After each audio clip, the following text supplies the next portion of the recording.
qualificata per falsa partenza. L'atleta in corsia 3 Camilla Miatto, Ginnasium Pordenone, confermati gli altri tempi. Alla partenza la prima serie.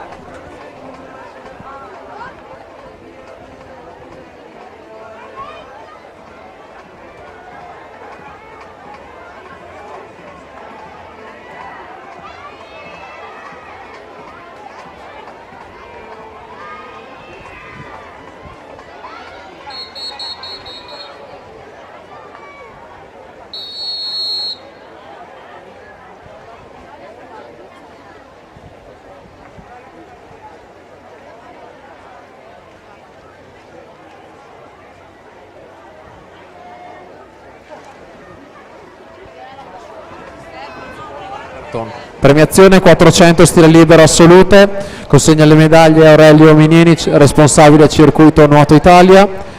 Medaglia di bronzo Giulia Berton, centro nuoto Le Bandie, 4, 26 e 93.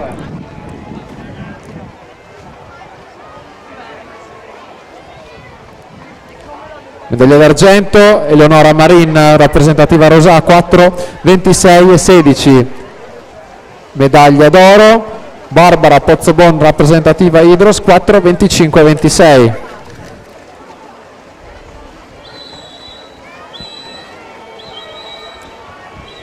La partenza è la seconda serie 200 farfalle esordienti al maschile. Alla 1 Anthony Enrico Spalatelu, alla 2 Matteo Umberto Valente, alla 3 Simone Silveri, alla 4 Yuri Petruk, alla 5 Marco Marson, alla 6 Leonardo Limido, alla 7 Alex Gazzola, alla 8 Simone Niero.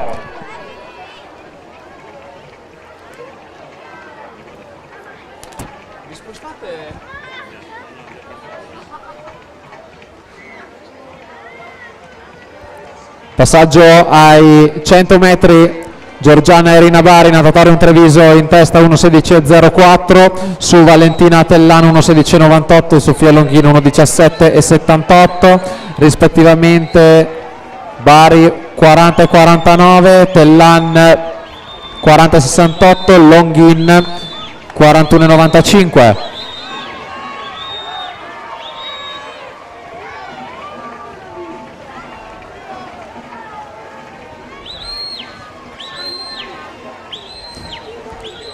Virata dei 150 metri, andiamo a vedere chi è in testa in questo momento in gara.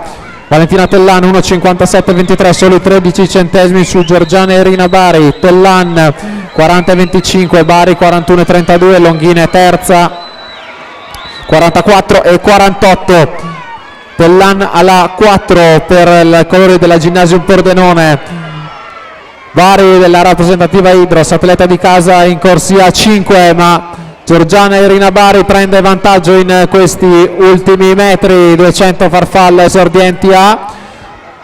In 5 Giorgiana Irina Bari, alla 4 Valentina Tellan. Andiamo a vedere chi la spunta, però all'arrivo Valentina Tellan per soli 21 centesimi, 2.35 e 85, nuovo record della manifestazione per Valentina Tellan su Giorgiana Irina Bari, 2.36.06, e terza Sofia Longhin 2.47.75, quindi Tellan, Bari e Longhin il podio, e alla partenza la seconda serie esordienti a maschile.